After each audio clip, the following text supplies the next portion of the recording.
Praise the Lord Jesus Christ. எனக்கு அன்பா தேவஜனங்களே, எல்லாரும் எப்படி இருக்கீங்க? இயேசு கிறிஸ்து நாமத்தினால நான் உங்க எல்லாரையும் வாழ்த்தி வரவேற்கிறேன். இந்த 2025 ஆண்டவர் நம்மளுக்கு ஒவ்வொரு மாதமும் ஒவ்வொரு தலைப்பை கொடுத்திருக்காரு. அதன்படிதான் நம்ம ஆண்டவரோட வார்த்தைகளையும் அந்த மெசேஜையும் நம்ம பார்க்க போறோம். இந்த முதல் மாதத்துல ஆண்டவர் கொடுத்திருக்கிறது என்னன்னாக்கா, ஆவியானவரை பற்றி அறிந்து கொள்ளுதல். எப்படின்னாக்கா, get to know the holy spirit. ஆவியானவரை பற்றி அறிந்து கொள்ளுங்கள். ஓகேவா? சோ நம்மளுக்கு ஆவியானவர் எப்படிப்பட்டவரா இருக்கார், ஏன் தேவை, எதுக்கு தேவை, அவர் என்னவா இருக்கிறார், அவர் என்ன செய்து கொண்டிருக்கிறார், அவர் என்ன செய்தார், என்ன செய்ய போகிறார், இதெல்லாம் நம்ம ஆவியானவர் பத்தி அறிந்து கொள்ள அவரோட உதவி நமக்கு நிச்சயமா வேணும். சோ ஒரு விஷயம் நம்ம ஜெபம் பண்ணுவோம். எங்கள் அன்பின் பரலோக தகப்பனே, உம்மை துதிக்கிறோம், ஸ்தோத்திரிக்கும்பா. கர்த்தருடைய ஆவியானவர் ஆவியானவரே, இந்த வேதாகமத்துல ஆண்டவரே, நீர் ஒவ்வொரு மனிதர்களையும் தேவ ஜனங்களை கொண்டு நீர் எழுதி கொடுத்திருக்கிற இந்த வேதத்துல உள்ள ரகசியங்களை அறிந்து கொள்ள, நீர் எப்படிப்பட்டவர் என்று புரிந்து கொள்ள, ஒவ்வொருத்தரோட வாழ்க்கையிலும் நீர் எப்படிப்பட்டவர் விளங்கினீர் என்று ஆதியாக முதற்கொண்டு ஆண்டவரை வெளிப்படுத்தின விசேஷம் வரைக்கும் ஆண்டவரே உம்மை கண்டு கொள்ள, உம்மை புரிந்து கொள்ள, ஆண்டவரே திரியேக தேவனை அறிந்து கொள்ள எங்களுக்கு உதவி செய்வீராக. ஆவியானவரே, இன்னும் உங்களுக்குள்ள நாங்க வளர, இன்னும் உமக்குள்ள ஆண்டவரை அபிஷேகத்துல பெற்றுக்கொள்ள, நிலைத்து நிற்க ஆண்டவரே எங்க ஒவ்வொருத்தருக்கும் உதவி செய்யும். எங்கள் மனக்கண்களை திறந்தருளும் ஆண்டவரே. சொல்லுகிற எனக்குள்ளும் ஆவியானவர் கிரியை செய்வீராக. பேசுகிற கொண்டிருக்க எனக்குள்ள கிரியை செய்வது போல கேட்டுக்கொண்டிருக்கிற ஒவ்வொரு தேவ ஜனங்களுக்குள்ளும் கிரியை செய்யும். இயேசுவின் நாமத்தினாலே ஆமீன், ஆமீன். இப்ப நம்ம என்ன பார்க்க போறோம்னாக்க, first get to know the holy ஸ்பிரிட்னா தலைப்பு கொடுத்தாச்சு. அப்போ யார் இந்த ஆவியானவர்? ஃபர்ஸ்ட் அந்த கேள்வி வரும் இல்லைங்களா? நம்ம பல வாட்டி இதை பத்தி எடுத்திருக்கோம். இருந்தாலும் ஆவியானவர் இந்த மாதம் முழுசா இதை எடுக்க சொல்லும்படியாக இன்னும் கொஞ்சம் டீப்பர்ல நம்ம ஆவியானவர் நம்மளுக்கு உணர்த்தி அதை அறிந்து அந்த விஷயங்கள்லாம் என்னன்னு அறிந்து கொள்ளும்படி, ஆவியானவர் எப்படிப்பட்டவராக இருக்கார் என்று புரிந்து கொள்ளும்படி ஆவியானவர் நமக்கு உதவி செய்யட்டும்.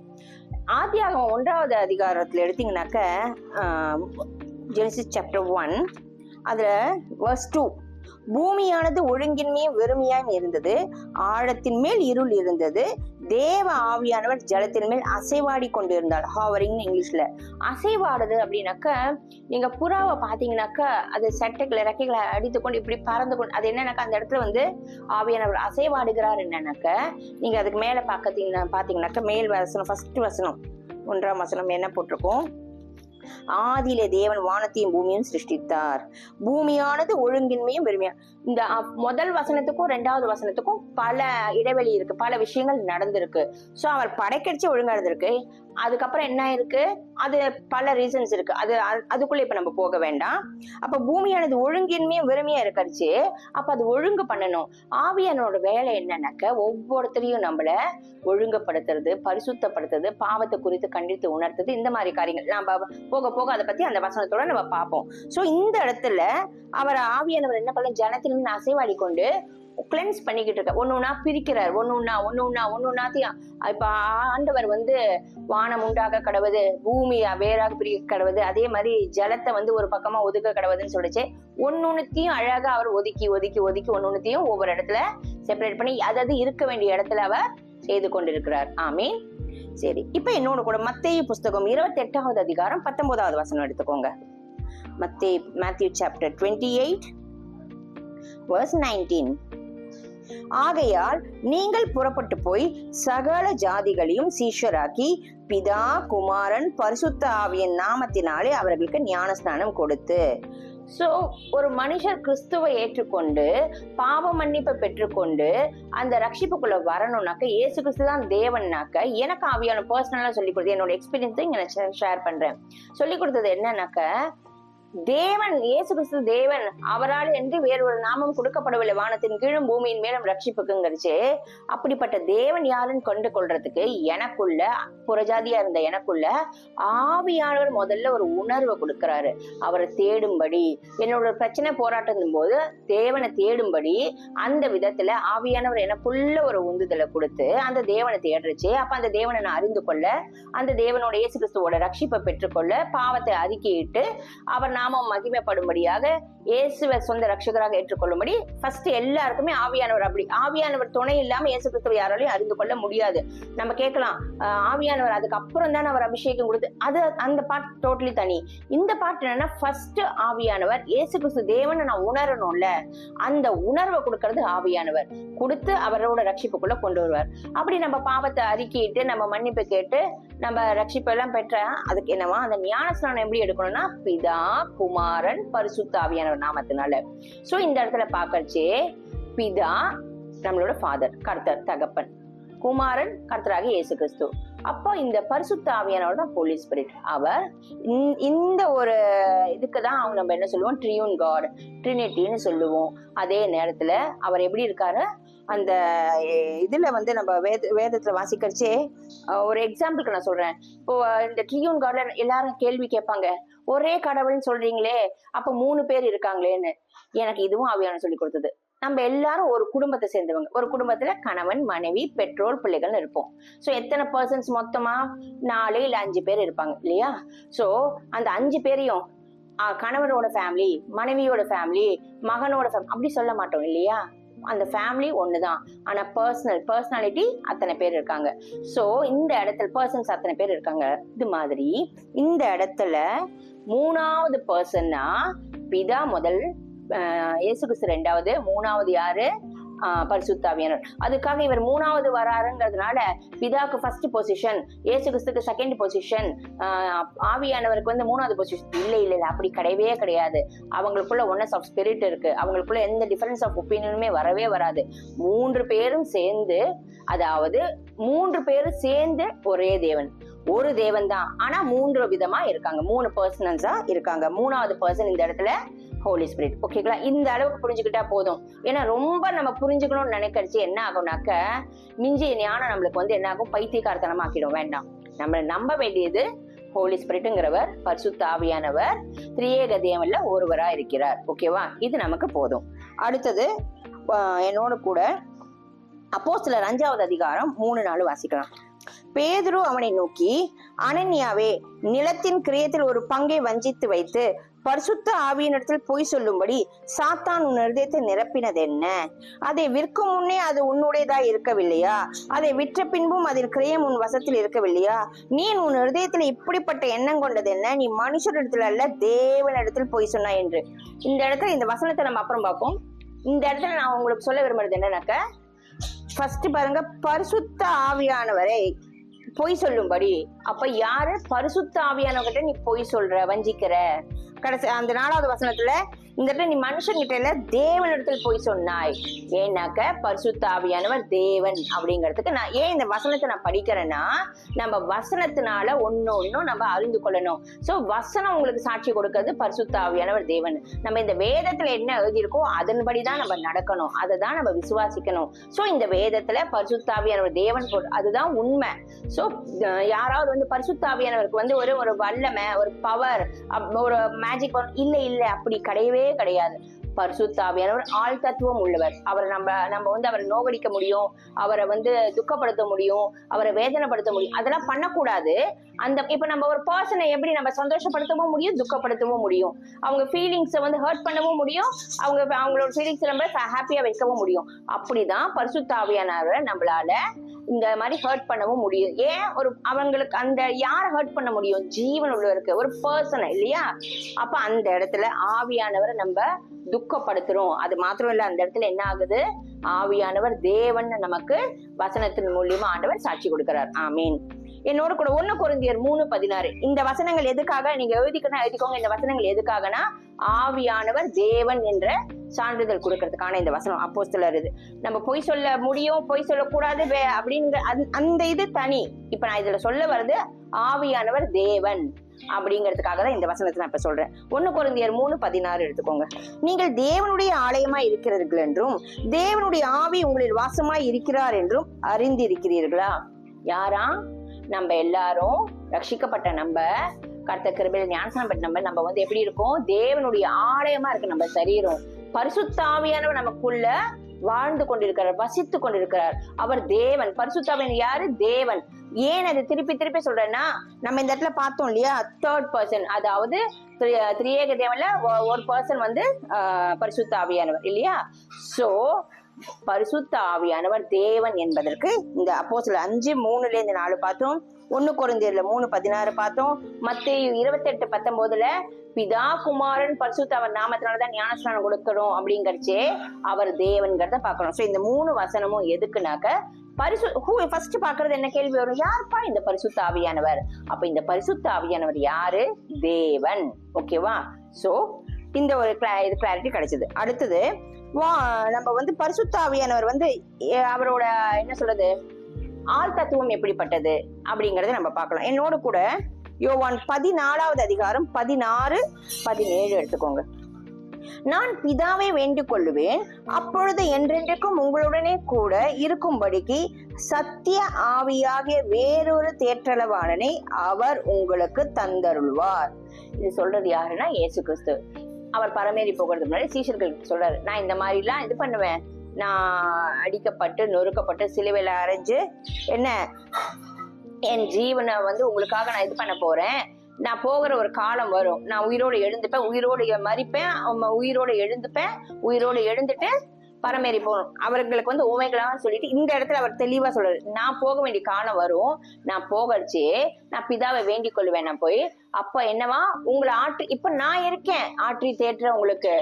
நான் அதாவது ஜீசஸ் பிசிக்கலா இந்த பூமியில பார்க்க முடியாத அந்த நேரத்துல அவர் என்ன பண்றாரு, அவர் போய் பிதாவை வேண்டிக் கொண்டு பரிசுத்த ஆவியானவரை உங்களிடத்தில் அனுப்புவேன்னு சீஷர்கள்கிட்ட சொல்லிக்கோ. இது யாரு? இயேசு கிறிஸ்துவே சொல்லுகிறார்.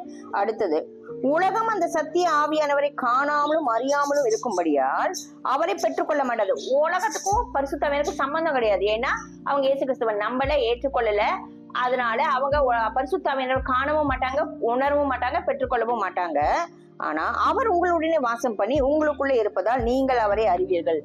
அவர் நம்மளோடு கூட பரிசுத்த ஆவியானவர் வாசம் பண்ணுவாராம் நமக்குள்ள. நம்ம போன வசனத்துல பார்த்தோம் இல்லையா, இந்த சரீரம் பரிசுத்த ஆவியானவருடைய ஆலயமா இருக்கு, அவர் நமக்குள்ள வாசம் செய்கிறார். அப்ப நம்ம பரிசுத்த ஆவியானவர் அறிந்து கொள்ள முடியும். அப்போ அவர் நம்மளோடு பேசுவார். அப்போ ஆழ்த்தத்துவருக்கு எப்படி பேசுவார், அவர் வந்து நம்மளுக்கு ஆலோசனை சொல்வார், இந்த மாதிரி காரியங்கள்லாம். சோ ரட்சிக்கப்பட்ட நமக்கு நிச்சயமாக பரிசுத்த ஆவியானவர் உதவி இல்லாம வாழ முடியாது. மாம்சமான யாவர் மேலும் என் ஆவியை ஊற்றுவேன்னு சொல்லியிருக்காரு. முதல்ல நான் சொன்னது இயேசு கிறிஸ்துவை அறிந்து கொள்றதுக்கு அவர் ஆவியானவர் உதவி இல்லாம முடியாது. ஆவியானவர் தான் உணர்த்தணும் இல்லையா, அந்த ஒரு ஃபீல் உணர்வு வரணும், இயேசு கிறிஸ்து தான் மெய்யான ஜீவன் உள்ள தேவன் அப்படின்னு. அதுக்கு ஆவியானவர் உணர்த்துறாரு. அதுக்கப்புறம்லாம் எப்படின்னாக்க, ஒன்ஸ் நம்ம இயேசு கிறிஸ்துவை ஏற்றுக்கொண்டதுக்கு அப்புறம் சில பேருக்கு ஞானஸ்நானத்துக்கு முன்னாடி அபிஷேகம் கிடைக்கும், சில பேருக்கு ஞானஸ்நானத்துக்கு அப்புறம். எனக்கு ஞானஸ்நானத்துக்கு முன்னாடி ஆண்டவர் கிருபையினால் ஆவியானவர் அபிஷேகித்தார். ஞானஸ்நானத்துக்கு அப்புறம் நம்ம என்ன பண்றோம்னாக்க, அபிஷேகத்தை கேட்கச்சு நிச்சயமா மாம்சமான யாவர் மேலும் வாஞ்சியோடவ கேட்கறவங்களுக்கு ஊற்றுவார். அதே நேரத்துல அந்த இடத்துல ஆவியானவர் நம்மள ஆற்றி தேற்றுவார், அவர் நமக்குள்ள வாசம் செய்வார், நம்மளோட வாழ்வார், நம்ம எங்க போனாலும் வருவார் அவர். சோ இப்படிப்பட்ட ஆவியானவரை நம்ம எந்த இடத்துலயும் நம்ம அவரை வெறும் ஒரு சக்தி மாதிரி யூஸ் பண்றதோ, ஒரு பவர் எனர்ஜி மாதிரி சொல்றதோ இல்ல. அந்த இடத்துல நம்ம வந்து என்ன பார்க்கணும்னாக்க, அவர் எப்படிப்பட்டவரா இருக்கார். நான் இங்கிலீஷ்ல எழுதி வச்சிருப்பேன் எப்பவுமே என்னன்னாக்க, it's not about what, it's about who. இது வந்து என்ன, அது என்ன அப்படி இல்ல, யார் அவர் எப்படிப்பட்டவர். அப்படிதான் ஒரு பர்சனை நம்ம எப்படி சொல்றோம். சோ அவர் ஆள் தத்துவம் உள்ளவர், அப்படி பேசணும். அதே மாதிரி it's not about it, it's about he. அவர் ஒரு இப்ப வந்து நம்ம ஒரு பர்சன் சொல்றச்சே ஹீ ஆர் ஷீ சொல்றோம்ல, அவர் ஆள் தத்துவம் உள்ளதுனால நம்ம அவரை பரிசுத்த ஆவியானவரை சொல்றச்சே அந்த மரியாதையுடன், நம்ம வெறும் ஒரு பவரோ ஒரு எனர்ஜியோ இட் அப்படின்னு சொல்லுவோம். இட்ன்னு சொல்லக்கூடாது. It's he, it's him, it's about him. ஓகேங்களா? சோ அந்த மாதிரி தான் அவர் கொடுக்க வேண்டிய கணத்தை நம்ம கொடுக்கணும். இட் அந்த மாதிரி சொல்றச்சு அது வந்து ஒரு ஜீவன் இல்லாத ஒரு மேஜிக் பவர் மாதிரி ஆயிடுது. அவர் மேஜிக் பவர் செய்யறதுக்கு வரல, அவர் மேஜிக் பவரும் இல்ல, அவருக்குள்ள வல்லமை இருக்கு, அவருக்குள்ள ஜீவன் இருக்கு. அவர் வந்து கர்த்தருடைய ஆவியானவர். கர்த்தருடைய ஆவி எங்கேயோ அங்க விடுதலை உண்டு. நிச்சயமா இந்த விஷயத்துல ஆவியானவர் தான் உங்களுக்கு அந்த விடுதலை கொடுத்து அவர் அறிகிற அறிவினால் அவர் நிரப்பணும். ஆமீன். என்னோட கூட அடுத்தது வந்து 2 கொரிந்தியர் 13-14 எடுத்துக்கோங்க. 2 கொரிந்தியர் 13-14.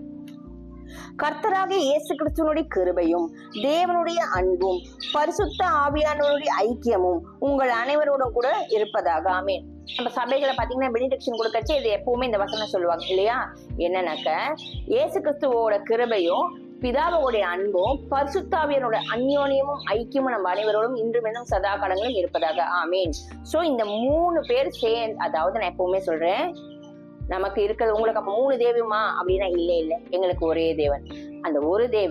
அந்த ஒரு தேவனுக்குள்ள எப்படின்னாக்க இட்ஸ் ஒன் ஃபேமிலி 3 பர்சன்ஸ். ஒரு தேவன் நம்மளுக்கு எப்படி 3 வித ஆள் தத்துவத்தோட இருக்காங்க. ஆனா ஏன் அந்த இடத்துல ஒரே தேவன் சொல்றோம்னாக்க அவங்களுக்குள்ள அந்த வித்தியாசம் கிடையாது. பிதா என்ன நினைக்கிறாரோ இயேசு கிறிஸ்து அதை செய்யத்தானே ஒப்பு கொடுத்தார். இயேசு கிறிஸ்து என்ன செய்ய ஒப்பு கொடுத்தாரோ அவருக்கு வல்லமையும் அவருக்கு உதவியும் செய்யறதுக்கு பரிசுத்தாவியானவர் அந்த காரியங்களை வாய்க்கும்படியாக பூமியில இயேசு கிறிஸ்து வந்து மனுஷ ரூபம் எடுத்து செய்யறச்சு ஆவியானவர் அவருக்கு உதவி செஞ்சார். சோ 3 பேருக்குள்ளே அந்த ஒன்னஸ் ஆஃப் ஸ்பிரிட், அந்த ஒன்னஸ் ஆஃப் ஸ்பிரிட் நம்மளுக்கும் தேவனுக்கும் நடுவுலயும் இருக்கணும். ஒருமனப்பட்ட ஆவின்னு சொல்லுவோம் இல்லைங்களா. சோ அவங்களுக்குள்ள மாற்று இதுவே கிடையாது. நீங்க ப்ரே பண்ணுச்சு, நான் அப்ப பிதா கிட்ட வேண்டிக்குவா, இயேசு கிறிஸ்து கிட்ட வேண்டிக்குவா, பரிசுத்தவன் கிட்ட, நீங்க யார்கிட்ட வேண்டினாலும் தேவன் அவர்கள், ஓகேவா. சோ ஒரே தேவன் தான், அதுல எந்த மாற்றமும் கருத்து கிடையாது. அதே நேரத்துல அந்த இடத்துல அவர்கள் எப்படி ஒவ்வொரு பர்சனா விளங்குறாங்க. சோ பிதா, குமாரன், பரிசுத்த ஆவியானவர். ஓகேவா, இது வரைக்கும் புரிஞ்சுதா? இப்போ அடுத்தது இந்த வசனத்துல ஏன் போட்டிருக்க, நீங்க எந்த இடத்துலயும் பாருங்களேன், இவங்க 3 பேரும் தனித்தனியா பிரிச்சே இருக்காது. ஏன் அப்படின்னாக்க 3 பேர் சேர்ந்துதான் செயல்பட முடியும். 3 பேரும் சேர்ந்து, ஒரு ஃபேமிலினா எல்லாரும் சேர்ந்து இருக்கு இல்லையா, அதே 3 பேருக்கும் பிதாக்கு என்ன வல்லம அதிகாரம் இருக்கோ அதே அதிகாரம் இயேசு கிறிஸ்துக்கும் இருக்கு, அதே வல்லம அதிகாரம் பரிசுத்தாவியானுக்கும் இருக்கு. அதை நம்ம வந்து தனித்தனியா பிரிச்சுட்டு இவங்களை சொன்னா அவங்க கோவிச்சுப்பாங்க. அவங்க மனிதர்கள் அல்ல இல்லையா, அவங்க தேவாதி தேவன், கர்த்தாதி கர்த்தர் அவர் இல்லையா. சோ அந்த இடத்துல மனுஷனை ட்ரீட் பண்றாம நம்ம ட்ரீட் பண்ணிடக்கூடாது. ஐயோ நான் பிதா கிட்ட வேண்டினா ஆவியான கோச்சுப்பாரா, இல்ல இயேசு கிறிஸ்து கிட்ட வேண்டினாக்க பிதா கோச்சுப்பாரா, இல்ல. ஆனா ஒரு ஃபார்முலா எப்படின்னாக்க நம்ம ஒரு லெட்டர் போட்டோம்னா எப்படி பிதாவை நோக்கி அட்ரஸ் பண்ணி என்ன காரியங்களோ த்ரூ இயேசு கிறிஸ்து நாம் மூலியமா போய் பரிசுத்தாவியானவர் அந்த முதிரையோடு அந்த லெட்டர் போகச்சே அதுக்கான பதில் நிச்சயமா வந்து சேரும். ஓகேங்களா, என்னோட கூட எபிரேயர் 10வது அதிகாரம் 15 17 வாசிப்போம்.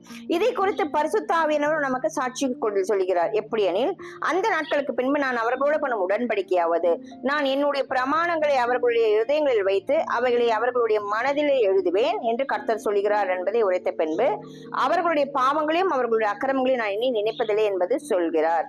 இயேசு கிறிஸ்து தான் நமக்காக ஒரே பலியாக, முன்னாடிலாம் நம்ம ஞாயிற்றுக்கிழமை பாத்தீங்கன்னாக்க காளைய பலி செலுத்துறது, புறாவை பலி செலுத்துறது, ஆடு அதெல்லாம் இருந்தது. ஆனா நமக்காக கர்த்தராகிய இயேசு கிறிஸ்துவே ஒரே சரீரமாக நம்ம அத்தனை பேரோட பாவத்துக்காகவும் அந்த ஒரே சரீரம் நமக்காக அவர் பலியானார். சோ அதுக்கப்புறம் ஆவியானவர் இத என்ன சொல்றாருன்னா, அதுக்கு ஆவியானவர் சாட்சி கொடுக்கிறார். ஆமீன். கர்த்தர் சொல்லியிருக்காரு இல்லையா, அந்த பலி நமக்காக அந்த சர்வாங்க பலியாக இயேசு கிறிஸ்துவை தன்னை ஒப்பு கொடுத்ததுனால நம்ம இயேசு கிறிஸ்துவ சொந்த ரட்சகரை ஏற்றுக்கொண்டு பாவ அறிக்கையிட்டு அதை விட்டு பிதா குமாரன் பரிசுத்த நாமத்தால் ஞானஸ்நானம் பெற்றுக்கொண்டு அவரோட ஆவினால நம்ம முதிரை போடப்பட்டு நம்ம அவருக்குள்ள நம்ம பிள்ளைகளாக நம்ம நடக்கறச்சே நம்மளோட பாவங்களை அக்கிரமங்களை பிதா நினைக்க மாட்டாராம். அதுக்கு ஆவியானவரும் அந்த இடத்துல சாட்சி கொடுக்குறார். நான் இப்ப கொஞ்சம் முன்னாடி சொன்னேன் இல்லையா, ஒரு லெட்டர் பிதாங்கிற பேருக்கு அட்ரஸ் பண்ணுங்க, இயேசுங்கிற என்வலப்பு, அதுக்குள்ள வந்து அந்த நம்ம என்ன ஜப குறிப்பு இருக்கோ த்ரூ ஜீசஸ், அந்த இது கவர் எப்படி இருக்கும், பரிசுத்தாவியானவர் கொண்டு போய் அந்த ஸ்டாம்ப், அந்த முதிரை. சோ இப்படி நம்ம செய்யறிச்சே நிச்சயமா நமக்கு அந்த ஜபத்துக்கு பதில் வரும். அது நான் திருப்பியும் சொல்றேன், 3 பேர் ஒரே தேவன் தான், ஆனா 3 விதமா 3 பர்சன்ஸா அங்க இருக்காங்க. ஒரு ஃபேமிலி தான், அந்த ஃபேமிலில 4-5 பேர் இருக்கிற மாதிரி. இது திருப்பி குழப்பிக்காதீங்க. நான் ஏன் இத்தனை வாட்டி சொல்றேன்னா இது உங்க மனசுல பதியணுங்கிறதுக்காக சொல்றேன். பல பேர் கேள்வி கேட்பாங்க உங்களை பார்த்து, ஒரு தேவன் தானே அப்பயே 3 பேர் இருக்காங்க அப்படின்னு. ஒன்னஸ் ஆஃப் ஸ்பிரிட், பிதா, பரிசுத்தாவியானவர், குமாரன், இயேசு கிறிஸ்து 3 பேருக்குள்ளயும் அதே வல்லமை தான், அதே இதுதான். ஃபார் எக்ஸாம்பிள் உங்களுக்கு ஒரு இது சொல்லணும்னாக்க ஒரு ட்ரையாங்கிள் மாதிரி பாருங்களேன், பிதா, குமாரன், பரிசுத்தவன். இங்கேருந்து பவர் பிதா கிட்ட இருந்து கர்த்தர் இயேசு கிறிஸ்துக்கிட்டையும், இயேசு கிறிஸ்து பரிசுத்தாவியானவர்கிட்டையும், திருப்பி பரிசுத்தாவியானவர்கிட்ட பிதா கிட்ட போகல. அப்படி இல்ல, பிதா, குமாரன், பரிசுத்தாவியானாக்க இந்த மேக்ஸ்ல நம்ம பண்ணுவோம் தெரியுமா, 1 × 1 × 1 = 1. அதுதான் இங்க ஃபார்முலா. ஓகேங்களா, பிதா இன்டு குமாரன் இன்டு பரிசுத்தாவியானவர் = ஒரே தேவன். ஆமீன். சரி, இப்போ இந்த அளவுக்கு நம்ம திருப்பியும் நம்ம போட்டு குழப்பிக்க வேண்டாம். ரொம்பவும் அதை வியாக்கியானம் பண்ணி போகிறது வந்து தேவையில்லாத விவாதங்களுக்கும் இன்னும் ரொம்ப கன்ஃபியூஷன். நம்மளுக்கு ஆவியானவர் தேவன் நம்மளுக்கு தெரியணும், அது வரைக்கும் ஓகே. அதுக்கு அடுத்தது அவர் எப்படிப்பட்டவன் நம்ம தெரிஞ்சுக்கணும், இந்த தேவன் நமக்கு வேணும்னு தெரிஞ்சுக்கணும், இந்த ஆவியானவர் இல்லாம நம்மளால வாழ முடியாதுன்னு தெரிஞ்சுக்கணும். சரிங்களா? இதை பத்தி நம்ம பார்ப்போம். அடுத்தது இப்போ வந்து நம்ம இந்த வசனங்களை பார்க்க போறோம். ஒரே தேவன் தான், ஆனா 3 வித பர்சனாலிட்டிஸா இருக்காங்க இல்லையா? 3 வித பர்சனாலிட்டிஸ் இருக்கு. சோ அதுக்கான வசனங்கள் நம்ம பார்க்கலாம். என்னோட கூட ஆதியாகமம் 1:26 எடுத்துக்கோங்க. நான் இப்ப சொன்னேன் இல்லையா, ஒரே தேவன் தான், ஆனா 3 வித பர்சனாலிட்டிஸ் இருக்காங்க. 3 வித பர்சனாலிட்டிஸ்.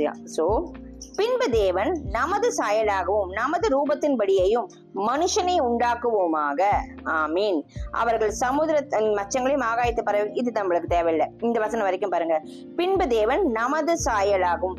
அங்கேயே ப்ளூரல்ல வருது நமது. ஏன் சொல்றாரு? அங்க பிதா சொல்றாரு, அப்ப கூட 2 பேர் இருக்காங்க. யார் அந்த 2 பேர்? குமாரனாகிய இயேசு கிறிஸ்துவும் பரிசுத்த ஆவியானவர். நம்ம ஆவியானவர் அந்த இடத்துல பார்த்தோம் இல்லையா, வெளிச்சத்துல ஜலத்தின் மேல் அசைவாடினார்னு. சோ அவர் யார்கிட்ட சொல்றாரு? நமது சாயலாக. அங்க ப்ளூரல் வருது. சோ இந்த இடத்துல என்ன ஆகுது? சோ 3 பேர் ஆள் தத்துவம் கொண்ட தேவன் இருக்கிறார் அப்படின்னு. அடுத்தது என்னோடு கூட மத்தேயு 3:16-17. இயேசு ஞானஸ்நானம் பெற்று ஜலத்திலிருந்து கரையேறின உடனே இதோ வானம் அவருக்கு திறக்கப்பட்டது, தேவ ஆவி புறாவை போல இறங்கி தம்மேல் வருகிறதை கண்டார். நல்லா ஞாபகம் வச்சுக்கோங்க. இயேசு கிறிஸ்து ஞானஸ்நானம் பெறச்சு வானம் திறக்கப்பட்டு தேவ ஆவியானவர் புறாவை போல வந்தார். புறா ஆவியானவர் அல்ல. நல்லா ஞாபகம் வச்சுக்கோங்க. உடனே பாக்குற புறாவெல்லாம் ஆவியானவரா இல்லவே இல்லை. ஆவியானவரை இப்ப நம்ம ஒரு ஓமைக்கு சொல்ற காரியங்க, புரியுதுங்களா? தேவ ஆவியானவர் புறாவை போல இயேசு கிறிஸ்து மேல இறங்கினாராம். அன்றியும் வானத்திலிருந்து ஒரு சத்தம் உண்டாகி, இவர் என்னுடைய நேசகுமாரன், இவரில் பிரியமாய் இருக்கிறேன் என்று உரைத்தது. அப்போ வானத்திலிருந்து வந்த சத்தம் பிதாவினுடைய சத்தம். இயேசு கிறிஸ்து ஜலத்துல ஞானஸ்நானம் எடுக்கிறார். பரிசுத்த ஆவியானவர் இயேசு கிறிஸ்து மேல வல்லமையாய் வந்து இறங்குறார். சோ ட்ரினிட்டி, திரியேக தேவனை பத்தி இந்த இடத்துலயும் நம்ம பார்க்க முடியுது. ஆவியானவர் தேவன் அப்படிங்கிறதுக்கு இன்னொரு வசனம் இது நமக்கு. அடுத்தது இந்த மாதிரி நிறைய வசனம் இருக்கு. ஓகேங்களா? எபேசியர்ல 4வது அதிகாரத்துல 4-6 இருக்கு. அதுவும் என்னன்னு பாத்துடலாம் நம்ம. உங்களுக்கு உண்டான அழைப்பினாலே நீங்கள் ஒரே நம்பிக்கைக்கு அழைக்கப்பட்டது போல ஒரே சரீரமும் ஒரே ஆவியும் உண்டு. ஒரே சரீரம். நம்ம எந்த அழைப்புல அழைக்கப்பட்டிருக்கோம்? பிதா குமாரன் பரிசுத்த அவர் நாமத்தினால நம்ம அபிஷேகம் பெற்றோம். அவரோட ரட்சிப்புக்குள்ள வந்திருக்கும். இயேசு கிறிஸ்து ரட்சிப்புக்குள்ள வந்திருக்கும். இயேசு கிறிஸ்து ஒரே சரீரத்தோட கூட பிதா குமாரனுக்கும் பரிசுத்தவன் ஒரே ஆவி. சோ ஒரே தேவன், அவங்க 3 பேருக்கு ஒரே ஆவி. கர்த்தருடைய ஆவியே ஆவியானவர். புரியுதுங்களா? அடுத்தது ஒரே கர்த்தரும் ஒருவர் தான். ஒரே விசுவாசமும் ஒரே ஞானஸ்நானம். ஒரே ஞானஸ்நானம் தான். பிதா குமாரன் பரிசுத்த நாமத்தினால் எடுக்கிற ஞானஸ்நானம் தான் ஞானஸ்நானம். அடுத்தது எல்லோருக்கும் ஒரே தேவனும் பிதாவும் உண்டு. அவர் எல்லோரு மேலும் எல்லோரோடும் உங்கள் எல்லோருக்குள்ளும் இருக்கிறவர். எல்லாருக்கும் மேல தேவனும் பிதாவும் உண்டு. ஒரே தேவனும் பிதாவும் உண்டு. அவர் நம்ம எல்லாருக்குள்ளும் எல்லோரு மேலும் அவர் இருக்கிறவரா இருக்கிறார். சோ இந்த இடத்துல 3 பேரை பத்தியும் திருப்பியும் பாக்குறோம். பிதா குமாரன் பரிசுத்தாவியானவர் பத்தி நம்ம வசனத்தை பார்த்துட்டோம். Okay, right. இது முடிஞ்சது. இப்ப அடுத்தது வந்து நான் சொன்னேன் இல்லையா, அவர் ஒரு பர்சன்ங்கிறது நம்ம இந்த வசனங்கள் மூலியம் பாத்துக்கிறோம். அவர் வெறும் பவர் அந்த மாதிரி கிடையாது. அவருக்குள்ள வல்லமை இருக்கு, ஆனா வெறும் வல்லமை கிடையாது. புரியுதுங்களா? அவர் ஒரு ஆள் தத்துவம் உடையவர். ஓகே, இப்ப அடுத்தது நம்ம என்ன பார்க்க போறோம்னாக்க அவரோட கேரக்டரிஸ்டிக், பரிசுத்த ஆவியானவரோட குணாதிசயங்கள், அவரோட கேரக்டரிஸ்டிக்ஸ் என்னன்னு நம்ம பார்க்கலாம். எபிரேயர் புஸ்தகம் 9:14 எடுத்துக்கோங்க. நித்திய ஆவியினாலே தம்மை தாமே பழுதற்ற பலியாக தேவனுக்கு ஒப்பு கொடுத்த கிறிஸ்துவனுடைய ரத்தம் ஜீவனுள்ள தேவனுக்கு ஊழியம் செய்வதற்கு உங்கள் மனசாட்சியை செத்த கிரியைகளகர சுத்திகரிப்பதற்கு எவ்வளவு நிச்சயம். அதாவது நித்திய ஆவியினால, பரிசுத்த ஆவியினால எப்படிப்பட்டவர்? அவர் நித்திய ஆவியா இருக்காரு. தம்மை தாமே பரிசுத்த ஆவியினால் அவர் பலப்படுத்துற இயேசு கிறிஸ்துவ. சோ தம்மை தாமே என்னவா பழுதற்ற பலியாக தேவனுக்காக நமக்காக என்னவா அவர் ஜீவ பலியாக இயேசு கிறிஸ்து தம்மை ஒப்பு கொடுத்திருக்காரு தேவனுக்கு ஊழியம் செய்யும்படி. அது எதற்குன்னா நம்ம மனசாட்சி வந்து, நம்ம மனசாட்சிக்குள்ள செத்த கிரியைகள் இருக்கு இல்லையா, நான் நீதிமான், நான் நல்லவன், எனக்கு தேவன் தேவையில்லை, நான் அப்படிப்பட்டவன் இப்படிப்பட்டவன், நான் என் குலம் என்ன, என் ஜாதி என்ன, என் பலன் என்ன, என் படிப்பு என்ன, என் ஞானம் இல்லைன்னு, அதெல்லாம் செத்த கிரியை. அதெல்லாம் நம்ம கிட்ட இருந்து அகற்றுறதுக்கு அது சுத்திகரிப்பு எவ்வளவு அவசியம். அது எவ்வளவு ஒரு நிச்சயம். ஆவியானவர் நமக்குள்ள வரைச்சு அந்த செத்த கிரியைகள் எல்லாம் நமக்குள்ள அவர் என்ன பண்ணுவாராம், அவர் சுத்திகரிப்பார். நான் முதல்ல சொன்ன ஆதியாகமம் 1வது அதிகாரம் 2வது வசனத்துல அவர் அசைவாடுறார். அப்ப நமக்குள்ள அந்த தேவையில்லாத எல்லாம் அழுக்கெல்லாம் அவர் நமக்கு உணர்த்தி அதெல்லாம் வெளியேற வைக்க அவர் போதுமானவரா இருக்கார். ஆமீன். அந்த அனுபவம் ரொம்ப நம்ம அனுபவிக்கச்சதான் தெரியும். நம்ம ஒவ்வொருத்தரும் அதை ஃபீல் பண்றச்சு ஆவியா நம்மளோட உணர்த்துறது, பேசுறது, நடக்க அது ஒரு எக்ஸ்பீரியன்ஸ். ஓகேவா? நான் இப்ப வெறும் சொல்றதுனால முடியாது. ஆவியான ஒவ்வொருத்தருக்கும் அந்த அனுபவத்தை கொடுக்கச்சேதான் அதை நம்மளால ருசிக்க முடியும். ஆமீன். அடுத்தது என்னோட கூட ரோமர் 8வது அதிகாரம் 11வது வசனம். ரோமர் சாப்டர் 8 verse 11. அன்றியும் இயேசுவை மரித்தோரிலிருந்து எழுப்பினவருடைய ஆவி உங்களில் வாசமாய் இருந்தால் கிறிஸ்துவை மரித்தோரிலிருந்து எழுப்பினவர் உங்களில் வாசமாய் இருக்கிற தம்முடைய ஆவியினாலே சாவுக்கு எதுவான உங்கள் சரீரங்களையும் உயிர்ப்பிப்பார். பரிசுத்த ஆவியானவர் தேவன் இயேசு கிறிஸ்துவ மரித்தோரிலிருந்து உயிரோடு எழுப்பினார் இல்லையா, அந்த ஆவியானவர், அந்த வல்லமை, அந்த பரிசுத்த ஆவியானவர் நமக்குள்ள இருந்தாக்க, இங்க பாருங்க, எழுப்பினவருடைய ஆவி உங்களில் இருந்தால், தேவனை மரித்தோரிலிருந்து இயேசு கிறிஸ்துவ மரித்தோரிலிருந்து எழுப்பினவருடைய ஆவி உங்களுக்குள்ள இருந்தாக்க தம்முடைய ஆவினாலே நம்மளோட சாவுக்கு எதுவான இந்த சரீரத்தை அவர் உயிர்ப்பிப்பார். நம்ம எல்லாரும் செத்து போவோம், அது வேற. ஆனா எப்படின்னா அந்த நித்திய அந்த மரணத்துக்கு போகாம நித்திய ஜீவன் அடையும்படி நம்மள உயிர்ப்பிப்பார். ஆமீன். நிறைய வசனங்களுக்கு என்னோட கூட சங்கீதம் 139 7-12 வாசிக்கலாம். நம்ம புதிய பழைய படிச்சுட்டு இருக்கோம், கொஞ்சம் பழைய ஏற்பாட்டுல ஆவியா நான் சொன்னேன் இல்லையா, ஆதியாகமத்துல ஆரம்பிச்சு வெளிப்படுத்தல் விசேஷம் வரைக்கும் நம்ம பிதா குமாரன் பரிசுத்தவை நம்ம தேடணும். அப்படியே பொக்கிஷத்தை தேடுறது போல இங்க எப்படி வெளிப்படுத்துறீங்க, இந்த வசனத்துல எப்படி வெளிப்படுத்துறீங்க, இந்த சாப்டர்ல எப்படி வசனப்படுத்துறீங்க, வெளிப்படுத்துறீங்க, இந்த புஸ்தகத்துல எனக்கு எப்படி வெளிப்படுத்துறீங்க, கேட்க அவர் தன்னை வெளிப்படுத்துவார். என்னோட கூட சங்கீதம் 139வது அதிகாரம். உம்முடைய ஆவிக்கு மறைவாக இது தாவீது எழுதின சங்கீதம். உம்முடைய ஆவிக்கு மறைவாக எங்கே போவேன், உம்முடைய சமூகத்தை விட்டு எங்கே ஓடுவேன். பரிசுத்தாவியரை பத்தி உங்களோட ஆவிக்கு யோசிச்சு பாருங்களேன். பரிசுத்தாவியருக்கு மறைவா நம்ம எங்க போக முடியும்? அதாவது நம்ம ஒரு தவறு செஞ்சிட்டோம், பாவம் செஞ்சுட்டா கூட எங்க போய் ஓடி ஒழிய முடியும்? எல்லாமே அவர் பார்த்து கொண்டு இருக்கிறார், அவர் நம்ம கூடவே இருக்கார். அவருக்கு மறைவா, தேவனுக்கு மறைவா நம்ம எங்க போக முடியும்? பரிசுத்தாவியானவர் தேவன், நான் சொல்லியிருக்கேன் இல்லைங்களா? சோ அந்த தேவனுக்கு மறைவா நம்ம எங்க போக முடியும்? உங்களுடைய சமூகத்தை விட்டு நான் எங்க உங்க சமூகம், உங்க பிரசன்ஸ் எல்லா இடத்துலயும் இருக்கு. உங்க சமூகத்தை விட்டு நான் எங்க ஓட முடியும், எங்க ஒளிஞ்சுக்க முடியும்? நான் வானத்துக்கு ஏறினாலும் நீர் அங்கே இருக்கிற, நான் மேல ஏறி போறேனாலும் அங்கேயே இருக்கீங்க. நான் பாதாளத்துல படிக்க போட்டாலும் பாதாளத்துக்குன்னு போனாலும் அங்கேயே நீங்க, வானம் உமது சிங்காசனம், பூமி உமது பாதப்படி, நான் பாதாளத்துக்கே போனாலும் அங்கேயும் நீங்க இருக்கீங்க, நீர் அங்கே இருக்கிறீர். நான் விடிய காலத்து சட்டைகளை எடுத்து சமுதிரத்தின் கடையாந்திரங்களை போய் தங்கினாலும், ஒரு அப்படியே பறந்து போற மாதிரி என் சட்டைகளை எடுத்து அப்படி ஒரு கற்பனை பண்ணிக்கிறாரு. பறந்து போய் நான் எங்கேயாவது போய் ஒழிஞ்சுக்கலாம்னாலும் அங்கேயும் உமது கை என்னை நடத்தும், உமது வலது கரம் என்னை பிடிக்கும். அங்கேயும் நீங்க தான் நடத்துவீங்க. தவறு எங்கேயாவது போகச்சு உங்க வலது கரம் தான் என்ன அங்கேயும் பிடிக்கும். இருள் என்னை மூடிக்கொள்ளுது என்றாலும் இரவும் என்னை சுற்றி வெளிச்சமா இருக்கும். இருளே ஒரு டார்க்னஸ் என்னை மூடிக்கிட்டாலும் உங்களுடைய வெளிச்சம் அந்த இடத்துல எனக்கு எப்படி இருக்கும்? பாதுகாப்பா. இரவுக்கும் என்ன நீங்க எப்படி உங்க வெளிச்சத்தினால பாதுகாப்பா வைப்பீங்க. உமக்கு மறைவாக இருளும் அந்தகாரப்படாது, இரவும் பகலை போல வெளிச்சமா இருக்கும். உமக்கு இருளும் வெளிச்சமும் சரி. அதாவது அந்த இடத்துல அவர் சொல்றாரு, உங்களுக்கு மறைவா நான் எங்க போக முடியும்? உமக்கு விரோதமா நான் எங்க இடத்துல போய் நிக்க முடியும்? எங்க மறைஞ்சிக்க முடியும்?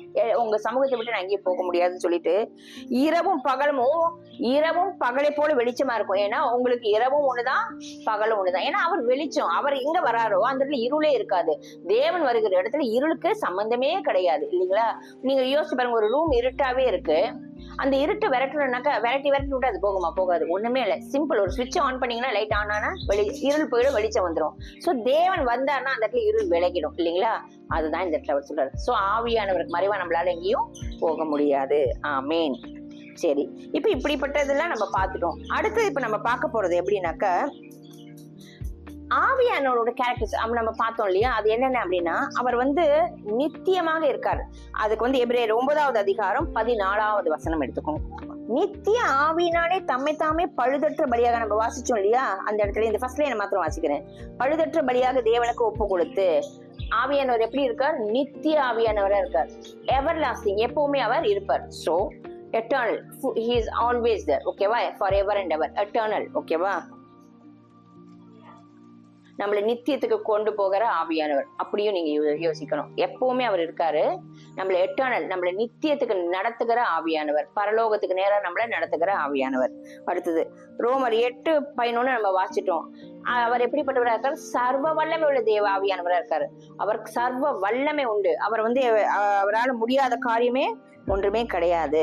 அடுத்தது இந்த சங்கீதம் 139:7-12 பாக்கறச்சே அவர் எப்படி இருக்காரு? சர்வ வியாபிகையா இருக்காரு. He is omnipresent. எல்லா இடத்துலயும் அவர் பிரசன்டா இருக்காரு. ஓகேங்களா? அடுத்தது சர்வ ஞானம் பொருந்தியவரா இருக்காரு. இப்ப 1 கொரிந்தியர் 2:10-11 வாசிச்சோம் இல்லையா? அவர் எப்படி இருக்காரு? சர்வ ஞானம். ஒரு வாட்டி அதையும் வாசிக்கலாம். 1 கொரிந்தியர் 2:10-11. நமக்குள்ளே தேவன் அவைகளை தமது ஆவியினாலே வெளிப்படுத்தினார். அந்த ஆவியானவர் எல்லாவற்றையும் தேவனுடைய ஆழங்களையும் ஆராய்ந்திருக்கிறார். நமக்குள்ள எல்லா காரியங்களும் ஆவியானவர் நமக்கு உணர்த்தி கொண்டே வருவார் இல்லையா? வரப்போற காரியங்கள் என்ன செய்யறோம், எது தவறு, எது உண்மை, எது சத்தியம், எது பொய், வருங்காரியங்கள் என்ன, அதெல்லாம் ஆவியானவர் நமக்கு சொல்லிக்கொண்டே இருப்பாராம். அவர்தான் ஞானத்தின் ஆவியானவர். ஓகேவா? சோ அப்படிப்பட்ட ஆவியானவர் நம்ம எப்படி இருக்கும்? மனுஷனுள்ளே ஆவியே அன்றி மனுஷரில் எவன் மனுஷருக்குரியவைகளை அறிவான்? அப்படியே போல தேவனுடைய ஆவியை அன்றி ஒருவனும் தேவனுக்குரியவைகளை அறிய மாட்டான். இப்ப நமக்குள்ள நம்ம இந்த பூமிக்குரிய காரியங்களை ஏன்னா அது நம்ம மனுஷ ஆவியை வச்சு நம்ம அறியறோம். ஆனா ஆவிக்குரிய விஷயங்களை அறியறதுக்கு தேவனோட சித்தம் என்ன, தேவன் என்ன நினைக்கிறாரு, தேவன் என்ன சொல்ல விரும்புறாரு. மத்தவங்க வாழ்க்கையை விடுங்க, உங்க வாழ்க்கையை பத்தி ஆவியானவர் உங்களோட பேசுவாரு. இங்க போகாத, இங்க போ, இப்படி பண்ணாத, வருங்காரியம் உனக்கு இப்படி இருக்கு. என் வாழ்க்கையில பல விஷயங்கள் நடந்திருக்கு. நான் பல வாட்டி சாட்சி சொல்லியிருக்கேன். என்னோட மகனுக்கு அடிப்படை போகுதுன்னு ஆண்டவர் எனக்கு ஆவியானவர் உணர்த்தினாரு. என் மகனை ஹாஸ்பிட்டல் கொண்டு போக போறோம்னு ஆவியானவர் உணர்த்தினாரு. என் மகன் ஜீவனோட வருவான்னு ஆவியானவர் உணர்த்தினாரு. அதே மாதிரி அவன் படிப்பு காரியத்துல அவன் இன்ஜினியரிங் படிக்கடிச்சு அந்த அடிப்பட்டு இதெல்லாம் ஆயிருக்கடிச்சு ஆபரேஷன் தேவைன்னு ஆவியான உணர்த்துறாரு. அடுத்தது அவன் இன்ஜினியரிங் எக்ஸாம் எழுதணும். அந்த இடத்துல ஆவியான உணர்த்துறாரு. அவன் 12 பேப்பர்ஸ் ஒரே டைம்ல எழுதணும். அப்ப அவன் 11 பேப்பர் கிளியர் பண்ணிருக்கான், ஒரு பேப்பர் கிளியர் பண்ணல. ஆவியான சொல்லாரு அவனை ரீவேல்யூஷன் போட சொல்லி பாஸ் ஆவான். ஏன்னாக்கா 12 அவன் கிளியர் பண்ணனா அவனுக்குள்ள ப்ரைடு வந்துடும். சோ இதெல்லாம் ஆவியானவர் எனக்கு வருங்காரியங்களை குறித்து எனக்கு அவர் ஒன்னு எனக்கு சொல்லி சொல்லி சொல்லி சொல்லி என்ன நடத்தி கொண்டு, அது அவர் கொடுக்கிற கிருபையினால நம்ம அவர் சமூகத்துல போய் இருந்து அவரை வாஞ்சிக்கணும். ஆவியானவர் எப்படின்னாக்க எனக்கு கேட்டீங்கன்னா he is everything for me. ஒரு ஃப்ரெண்டு, என்னோட எல்லாமேங்க, என்னோட இன்பத்தின் எல்லா விஷயத்தையும் அவர் எனக்கு ஷேர் பண்ண அவர் போதுமானவரா இருக்கார். நானும் அவர்கிட்ட போய் எல்லாத்தையும் சொல்லலாம். ஆனா தேவை என்னன்னாக்க நம்ம வாஞ்சியோட கேட்கணும், தாகம் உள்ளதோடு கேட்கணும். கேட்கறச்சு அவர் நம்ம மேல அந்த வெளியில வர புறமான அந்த ஒரு அடையாளங்கள் மாத்திரம் இல்ல, உள்ளுக்குள்ள ஆவியானவர் தங்கி நம்மளோட ஆவியிலோடு அவர் பேசுவார். அதுதான் இந்த இடத்துல போட்டிருக்கு. மனுஷனுடைய ஆவி மனுஷ காரியங்களை தான் அறியும். ஆனா பரிசுத்த ஆவியானவர் வச்சேதான் தேவ காரியத்தை பத்தி, தேவனுடைய சித்தத்தை பத்தி நம்ம அறிந்து கொள்ள முடியும். சோ அவர் சர்வ ஞானமுள்ள ஆவியானவரா இருக்கார். சர்வம் ஞானமுள்ள தேவனா இருக்கிறார். அடுத்தது அவர் சத்திய ஆவியானவர். என்னோடு கூட யோவான் 14:16-17. யோவான் 14வது அதிகாரம். நான் பிதாவை வேண்டிக் கொள்வேன். இது நம்ம படிச்சோம் இல்லைங்களா? நான் பிதாவை வேண்டிக் கொள்வேன், அப்பொழுது அவர் உங்களுக்கு ஒரு வேறொரு தேற்றவானை அனுப்புவான். எப்படி? அவர் சத்தியத்தை குறித்தும் வருங்காரியங்களை குறித்தும் அவர் நமக்கு பிதாவோட சித்தம் என்ன, இது என்ன செய்யணும் அப்படிங்கறத குறித்து அவர் நமக்கு எப்படி இயேசு கிறிஸ்து பூமியில இருக்கிறச்சு சீஷர்களாம் ஆற்றி தேற்றினாரோ சத்திய ஆவியானவர் அவர் நம்மள எல்லா சத்தியத்துக்குள்ள நடத்துவார். ஆமீன். அடுத்தது அவர் அன்பின் ஆவியானவர். ரோமர் 5வது அதிகாரம் 5வது வசனம். மேலும் நமக்கு அருளப்பட்ட பரிசுத்த ஆவியினாலே தேவ அன்பு நம்முடைய இருதயங்களில் ஊற்றப்பட்டிருக்கிறபடியால் அந்த நம்பிக்கை நம்மை வெட்கப்படுத்தாது. தேவனோட அன்பு பரிசுத்த ஆவியார்னால, அந்த அன்பின் ஆவியானவர்னால நமக்குள்ள அந்த தேவ அன்பு ஊற்றப்பட்டிருக்கு. அந்த அன்பு, அந்த நம்பிக்கை, தேவனை பற்றிங்கிற அந்த நம்பிக்கை, தேவன் அன்பாகவே இருக்கிறார் என்ற அந்த நம்பிக்கை நம்மள ஒரு நாளும் வெட்கப்பட விடாது. ஆமீன். அடுத்தது அவர் ஜீவனுள்ள தேவன், அவர் ஜீவனுள்ள ஆவியானவர். என்னோட கூட யோவான் 6வது அதிகாரம். பாவத்தின் சம்பளம் மரணம், தேவனுடைய கிருபை வருமோ நம்முடைய கர்த்தராக இயேசு கிறிஸ்துவினால் உண்டான நித்திய ஜீவன். அப்போ நம்ம பாவம் செய்யச்சு அதுக்கு என்ன சம்பளம் மரணமா இருக்கு. ஆனா என்ன இந்த இடத்துல நம்ம பாக்குறோம்னாக்க அவருடைய அந்த நித்திய ஜீவனை அடைந்து கொள்ள பரிசுத்தாவே நமக்குள்ள என்ன சொல்லுவார்? இது பாவத்தை குறித்தும் தீங்க குறித்தும் நம்ம வசனம் வாசிப்போம் இல்லையா? பாவத்தை குறித்து, நீதியும் குறித்து, நியாயத்தை குறித்து அவர் கண்டித்து போதித்து நடத்துவார். சோ இது தவறு, இது பாவம், இது செய்யாதேன்னு அதெல்லாம் எதுக்காக நடத்துறதுன்னா நித்திய ஜீவனுக்குள்ள நடத்தும்படியாக. அவர் ஜீவனுள்ள ஆவியானவர், அவர் நித்தியத்துக்குள்ள நடத்துகிற ஆவியானவர். நம்ம பார்த்தோம் இல்லையா? முதல்ல பார்த்ததே அவர் நித்தியத்துக்குள்ள நடத்துகிற எட்டர்னல் இதுல நடத்துகிற ஆவியானவர். அவர் எவர் லாஸ்டிங்கா இருக்கிறவர், அவர் எப்பொழுதும் இருக்கிறவர். அவர் ஆம்னிபொட்டன்ட், ஆம்னிபிரசன்ஸ், அந்த மாதிரி, அதாவது சர்வ வியாபிகி, அவர் சர்வ ஞானம் பொருந்தியவர், அவர் சர்வ வல்லமை உள்ளவர், அவர் எல்லாவற்றையும் அறிந்திருக்கிறவர் இல்லைங்களா? சோ அப்படிப்பட்ட ஆவியானவரை நம்ம வாஞ்சிப்போம், ஏற்றுக்கொள்வோம், வரவேற்போம். நீங்க கேட்கறச்சு நிச்சயமா அந்த ஆவியானவர் உங்களுக்குள்ள அவரோட அபிஷேகத்தை ஊற்றுவார். இன்னைக்கு இந்த வாரத்துக்கான சீரிஸ் இது முடியுது. இன்னும் தொடர்ந்து இன்னும் 3 வாரம் வரும். கண்டிப்பா பாருங்க, ஆவியானவரை அறிந்து கொள்ளுங்க, ஆவியானவரை வாஞ்சிங்க. இன்னும் வரங்களை பத்தி, கனிகளை பத்தி பார்ப்போம். ஆவியானவர் உண்மைகளா இப்ப ஃபார் எக்ஸாம்பிள் இப்ப புறாவை பத்தி நம்ம பார்த்தோம். அதாவது புறாவை போல ஆவியானவர் இயேசு கிறிஸ்து மேல இறங்கினார். அது மாதிரி இன்னொன்னு ஆவியானவருக்கு உண்மைகளா என்னென்ன சொல்லியிருக்குங்கிறத நம்ம பார்க்க போறோம். அடுத்த வாரம் நம்ம அவரோட பர்சனாலிட்டி, அவரோட ஆள் தத்துவம் என்னன்னு இன்னும் விரிவா பார்ப்போம். சரிங்களா? இப்ப நம்ம அதுக்காக ஜெபிப்போம். எங்கள் அன்பின் பரலோக தகப்பனே, உம்மை துதிக்கிறோம், ஸ்தோத்தரிக்கிறோம்ப்பா. ஆவியானவரே, ஒரு விஷயம் உமக்கு கொடான கொடி ஸ்தோத்திரம், ஸ்தோத்திரம், ஸ்தோத்திரம். கர்த்தருடைய ஆவி எங்கேயோ அங்க விடுதலை உண்டு. கர்த்தருடைய ஆவியானவரே, ஆவியானவர் ஆண்டவர் உம்மை அறிந்தவர் இல்லை, உம்மை புரிந்தவர் இல்லை ராஜா. ஆண்டவரே, உம்முடைய ஜீவ சுவாசத்தினால ஆண்டவரே மனுஷனை உண்டாக்கி இருக்கிற ஆண்டவரே. ஆவியானவரே, அப்பொழுதே நீர் ஒவ்வொரு மனிதருக்குள்ள உம்முடைய ஜீவ சுவாசத்தை நீர் கொடுத்திருக்கிறீரே. ஜீவ சுவாசம் அந்த ஆதியாகமத்தில் நம்ம வாசிக்கிறது போல அப்பொழுது ஆண்டவர் மனுஷனை மண்ணினால பிதா உண்டாக்கும் போது அவர் ஊதினார், அவர் ஜீவ சுவாசத்தை ஊதினார், அவர் ஆவியானவர். அப்பொழுது அந்த ஆவியானவர் அந்த ஜீவன் நமக்குள்ள தங்கி இருக்கிறார். அவர் எல்லா விதத்திலையும் நம்மளை கண்டித்து உணர்த்துவார், நம்மளை போதித்து நடத்துவார். ஆவியானவர் இன்னும் அறிந்து கொள்ள, இன்னும் புரிந்து கொள்ள எனக்கு இந்த ஆவியானவர் வேண்டும் கேட்கிறவர்களுக்கு ஆவியானவரை ஒரு விசை ஆண்டவரே, மாம்சமான யாவர் மேலும் என் ஆவியை ஊற்றுவேன் என்று சொன்னீரே. ஆண்டவரே, வாஞ்சையோடு தாகத்தோடு கேட்போம், எவனும் பெற்றுக்கொள்வான் என்று சொன்னீரே. தகப்பனை, இப்பொழுது உங்களிடம் கேட்கிறோம் ராஜா, எங்களை நிரப்புங்கப்பா. உம்முடைய அபிஷேகத்தினால நிரப்புங்க, உம்முடைய ஆள் தத்துவத்தினால நிரப்புங்க ராஜா.